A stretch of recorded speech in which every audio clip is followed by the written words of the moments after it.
Chapter 3. I think what shamed me most was the delight of his friends, their real pleasure and true thought for his welfare. Congratulations were showered upon me as a sort of messenger to Ambrose, and in the midst of it all I had to smile and nod my head, and make out to them that I had known it would happen all along. I felt double-faced, a traitor. Ambrose had so tutored me to hate falsity in a man or beast, that suddenly to find myself pretending to be other than I was came near to agony. The best thing that could have happened. How often I heard the words and had to echo them. I began to shun my neighbors and skulk at home around the woods rather than meet the eager faces and the wagging tongues. If I rode out about the farmlands or into town, there was no escape. Tenants on the estate or acquaintances from here and there had but to catch a glimpse of me, and I was doomed to conversation. An indifferent actor, I forced a smile on my face, feeling the skin stretch in protest as I did so, and was obliged to answer questions with a kind of heartiness I hated, a heartiness that the world expects when there is no mention of a wedding. When will they be coming back? For this there was one answer. I don't know. Ambrose has not told me. There would be much speculation upon the looks, the age, the general appearance of his bride, to which I would make reply.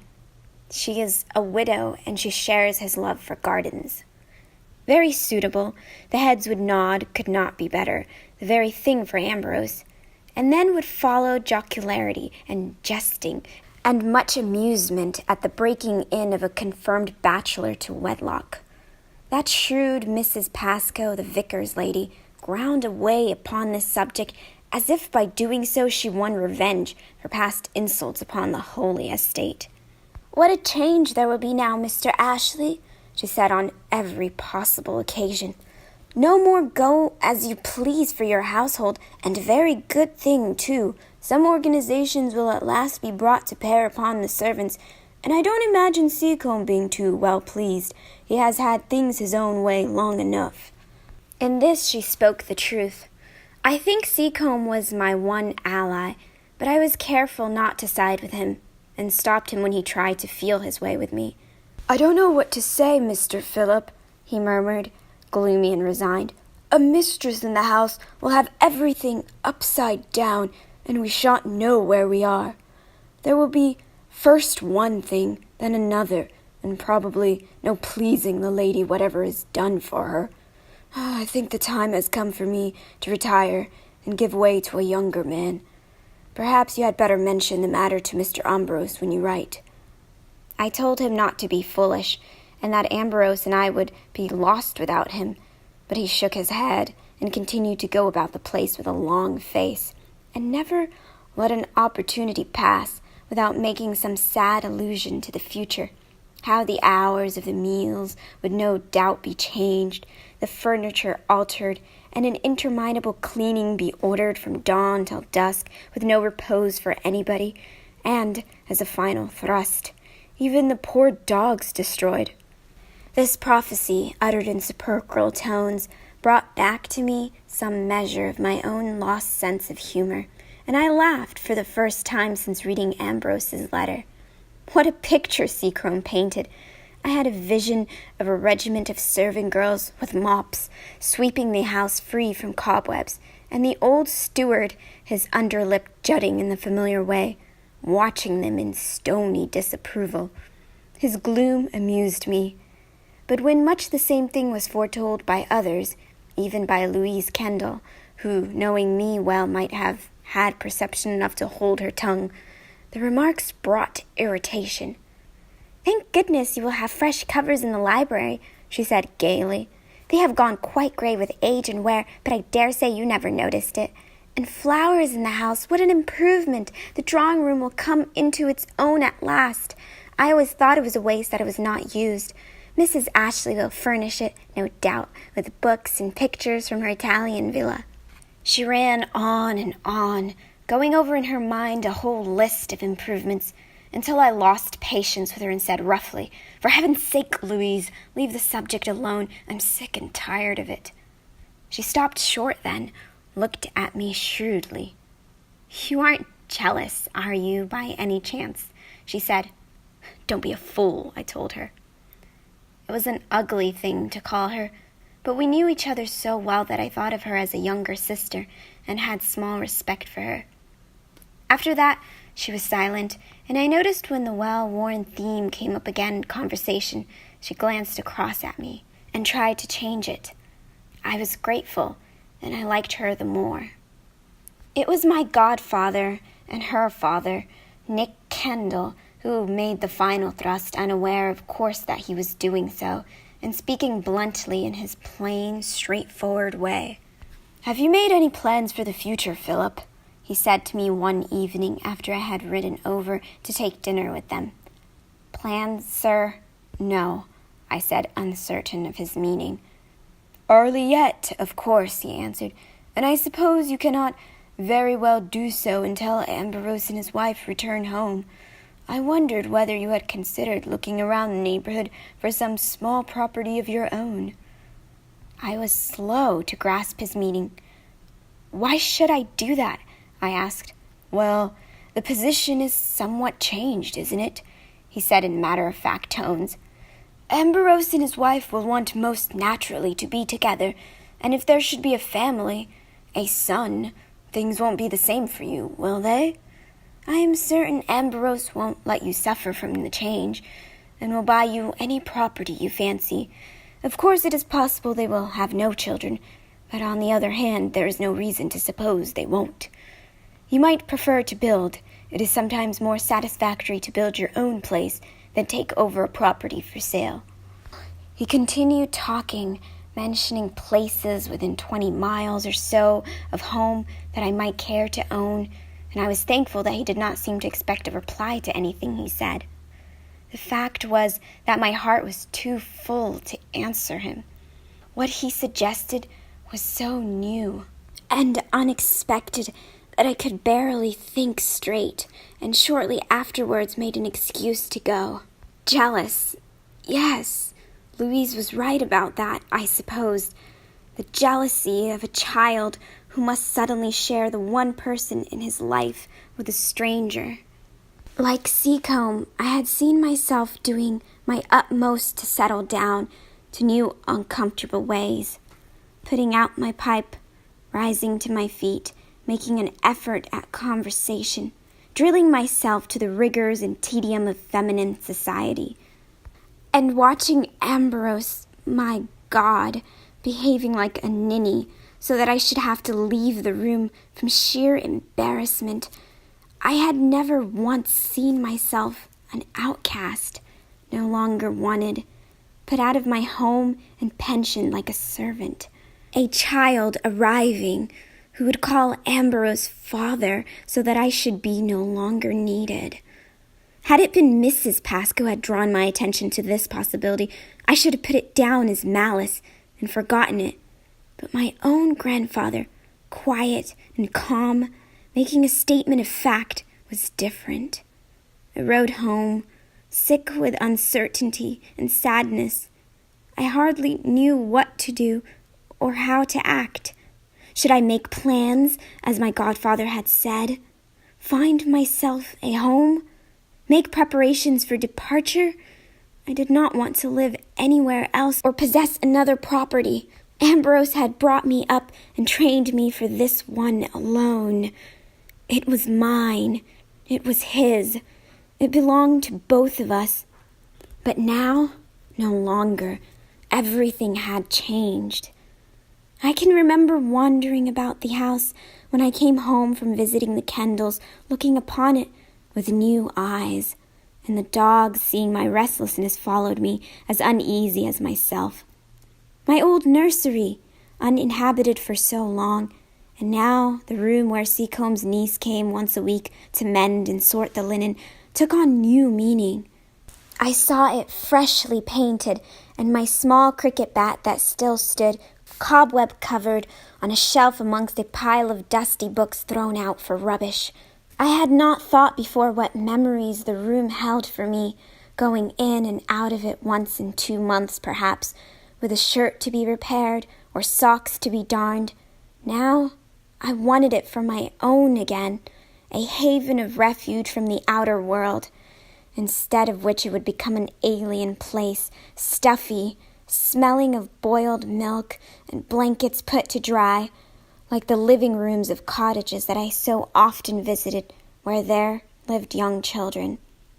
In my imagination, I could see them crawling with fretful cries upon the floor, forever bumping heads or bruising elbows, or worse, dragging themselves upon one's knee, their faces puckering like monkeys if denied. Oh God, was all this in store for Ambrose? Hitherto, when I thought of my cousin Rachel, which I did, but sparingly, brushing her name from my mind as one does all things unpleasant, I had pictured myself a woman resembling Mrs. Pascoe, only more so, large-featured and angular, with a hawk's eyes for dust, as Seacombe prophesies, and far too loud a laugh when there was company for dinner, so that one winced for Ambrose. Now she took on new proportions, one moment monstrous like poor Molly Bate at the West Lodge, obliging one to avert the eyes from sheer delicacy, and the next pale and drawn, shawl-covered in a chair, with an invalidish petulance about her, while a nurse hovered in the background, mixing medicines with a spoon. One moment, middle-aged and forceful. The next, simpering and younger than Louise. My cousin Rachel had a dozen personalities or more, and each one more hateful than the last. I saw her forcing Ambrose to his knees to play at bears, the children astride his back, and Ambrose consenting with a humble grace, having lost all dignity. Yet, again, decked out in muslin, with a ribbon in her hair, I saw her pout and toss her curls, a curving mass of affection, while Ambrose sat in his chair, surveying her, the bland smile of an idiot on his face. When in mid-May the letter came, saying that after all they had decided to remain abroad throughout the summer, my relief was so intense that I could have shouted aloud. I felt more traitorous than ever, but I could not help it. Your cousin Rachel is still so bothered by the tangle of business that must be settled before coming to England, wrote to Ambrose, that we have decided, although with bitter disappointment, as you may imagine, to defer our return home for the present. I do the best I can, but Italian law is one thing, and ours another, and it's the deuce of a job to reconcile the two. I seem to be spending a mite of money, but it's in good cause, and I don't begrudge it. We talk of you often, dear boy. I wish you could be with us. And so on to inquiries about the work at home and the state of the gardens, with his usual fervor of interest, so that it seemed to me I must be mad to have thought for a moment he could change. Disappointment was, of course, intense throughout the neighborhood that they would not be home this summer. Perhaps, said Mrs. Pascoe with a meaning smile, Mrs. Ashley's state of health forbids her traveling. As to that, I cannot say, I answered. Ambrose mentioned in his letter that they had spent a week in Venice, and both of them came back with rheumatism. Her face fell. Rheumatism? His wife also? She said. How very unfortunate. And then reflectively, she must be older than I thought. Vacuous woman, her mind running upon one single train of thought. I had rheumatics in my knee at 2 years old. Growing pains, my elders told me. Sometimes after rain, I have them still. For all that, there was similarity between my mind and Mrs. Pascow's. My cousin Rachel aged some 20 years. She had gray hair once more. She even leant upon a stick, and I saw her when she wasn't planting roses in that Italian garden which I could not picture, seated at a table, thumping with her stick on the floor, surrounded by some half-dozen lawyers all jabbering Italian, while my poor Ambrose sat patient at her side. Why did he not come home and leave her to it? My spirits rose, though, as the simpering bride gave place to the aging matron, racked with lumbago where it catches most. The nursery receded, and I saw the drawing-room become a lady's boudoir, hedged about with screens, huge fires burning, even in midsummer, and someone calling to Seacombe in a testy voice to bring more coal. The draught was killing her. I took to singing once more. When I went riding, urged the dogs after young rabbits, swam before breakfast, sailed Ambrose's little boat about the estuary when the wind favored, and teased Louise about the London fashions when she went to spend the season there. At 23, it takes very little to make the spirits soar. My home was still my home. No one had taken it from me. Then, in the winter, the tone of his letters changed. Imperceptible at first, I scarcely noticed it. Yet, on rereading his words, I became aware of a sense of strain in all he said, some underlying note of anxiety creeping in upon him. Nostalgia for his home in part, I could see that. A longing for his own country and his own possessions, but above all, a kind of loneliness that struck me as strange in a man but 10 months married. He admitted that the long summer and autumn had been very trying, and now the winter was unusually close. Although the villa was high, there was no air in it. He said he used to move about from room to room, like a dog before a thunderstorm. But no thunder came. There was no clearing of the air, and he would have given his soul for drenching rain, even if it crippled him. I was never one for headaches, he said, but now I have them frequently, almost blinding at times. I'm sick of the sight of the sun. I miss you more than I can say. So much to talk about. Difficult in a letter. My wife is in town today, hence my opportunity to write. It was the first time that he used the words, my wife. Always before he had said Rachel or your cousin Rachel, and the words my wife looked formal to me and cold. In these winter letters, there was no talk of coming home, but always a passionate desire to know the news, and he would comment upon any little trifle I had told him in my letters, as though he held no other interest. Nothing came at Easter or at Whitsun, and I grew worried. I told my godfather, who said no doubt the weather was holding up the mails. Late snow was reported in Europe, and I could not expect to hear from Florence before the end of May. It was over a year now since Ambrose had been married, 18 months since he had been home. My first relief at his absence after his marriage turned to anxiety that he would not return at all. One summer had obviously tried his health. What would a second do? At last, in July, a letter came, a short, incoherent, totally unlike himself. Even his writing, usually so clear, sprawled across the page as if he had difficulty in holding his pen. All is not well with me, he said. You must have seen that when I wrote you last. Better keep silent, though. She watches me all the time. I have written to you several times, but there is no one I can trust, and unless I can get out myself to mail the letters, they may not reach you. Since my illness, I have not been able to go far. As for the doctors, I have no belief in any of them. They are liars, the whole bunch. The new one recommended by Rinaldi is a cutthroat, but then he would be coming from that quarter. However, they have taken on a dangerous proposition with me, and I will beat them yet. Then there was a gap, and something scratched out which I could not decipher, followed by his signature. I had the groom saddle my horse and rode over to my godfather to show him the letter. He was as much concerned as I was myself. Sounds like a mental breakdown, he said at once. I don't like it at all. That's not the letter of a man in his right senses. I hope to heaven... He broke off and pursed his lips.